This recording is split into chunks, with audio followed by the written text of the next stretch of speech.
नमस्कार, आप देख रहे हैं इंडिया टीवी न्यूज। तीसरे देहरादून अंतर्राष्ट्रीय विज्ञान और प्रौद्योगिकी महोत्सव यूकोस्ट में धूमधाम से मनाया गया। महोत्सव में दूसरे दिन कृषि सम्मेलन, विज्ञान प्रश्नोत्तरी और ऊर्जा संरक्षण के तहत एक ग्रीन एनर्जी कॉन्क्लेव का भी आयोजन किया गया, जिसमें CII, उरेडा पावर कॉरपोरेशन और ONGC के प्रतिनिधि और विभिन्न कॉलेज से आए शोधार्थी शामिल हुए। इस महोत्सव के दौरान प्रोफेसर दुर्गेश पंत, महानिदेशक यूकोस्ट, ने जल संरक्षण, ऊर्जा संरक्षण और परिषद में सौर पैनल की स्थापना के महत्व को सबको अवगत कराया। इस अवसर पर एक कृषि और प्रौद्योगिकी सम्मेलन का आयोजन किया गया। डॉक्टर रीमा पंत ने हरित ऊर्जा के महत्व, ई कचरे और प्लास्टिक को कैसे रिसाइकल किया जाए और इससे जुड़े प्रमुख मुद्दों के बारे में चर्चा की। श्रीमती सोनिया गर्ग ने ई वाहन के महत्व और कच्चे माल के स्वदेशी उत्पादन की आवश्यकता पर बात की। श्री BC के मिश्रा के कार्बन फुटप्रिंट को कम करने की बात कही। श्री संदीप ने कहा कि उत्तराखंड के उच्च जल विद्युत संसाधन है और हम इन परियोजनाओं के संचालन की व्यवहारिकता पर ध्यान देना चाहिए। प्रोफेसर S राय ने ऊर्जा योजना, उत्पादन और खपत के विभिन्न पहलुओं के बारे में बात की। उन्होंने कहा कि ऊर्जा की बचत एक तरीके से ऊर्जा का उत्पादन ही है। निदेशक ONGC ने ONGC की विभिन्न भूतापीय ड्रिलिंग परियोजनाओं के बारे में बात की।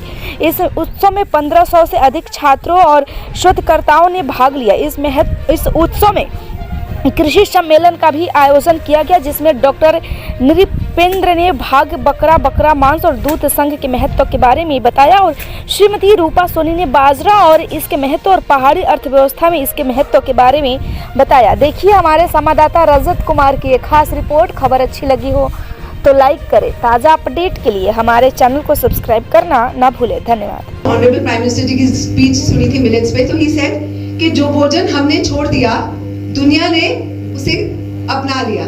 सो एक्चुअली क्या हुआ कि मॉडर्नाइजेशन के चक्कर में हमने जो हमारे रूट से जुड़ी चीजें थी उसको खाना छोड़ दिया and we started eating all that. तो बट कोविड के टाइम जब हमें ये रियलाइज हुआ कि हेल्थ में हमें अपने रूट्स में वापस जाना है, सो मिलेट्स केम इनटू एग्जिस्टेंस। सो जब हमारी दादी नानी थी, उनकी थाली, उनकी स्टेपल डाइट्स मिलेट ही होती थी। कोई ना कोई मंडवे की रोटी, बाजरे की रोटी यही खाते थे पहले।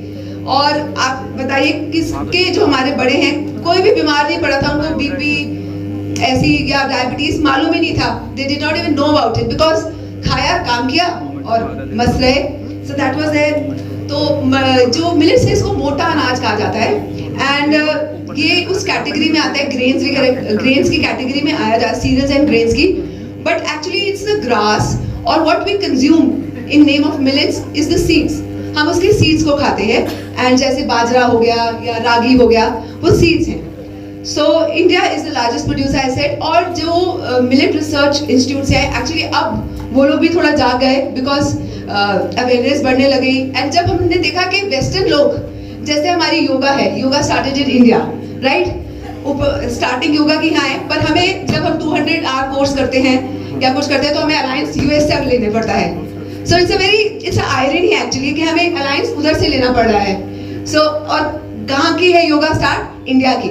मिलेट्स इंडिया के हैं और हम इन्फ्लुएंस हो रहे हैं वेस्ट से कि उनकी वजह से वो खा रहे हैं तो इसलिए हमने खाना शुरू कर दिया।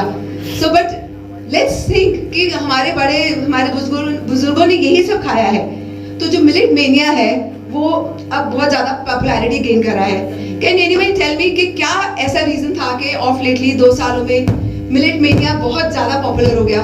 Anybody, any of the students sitting here, क्यों मिलेट्स इतने ज्यादा एकदम पॉपुलर हो गए?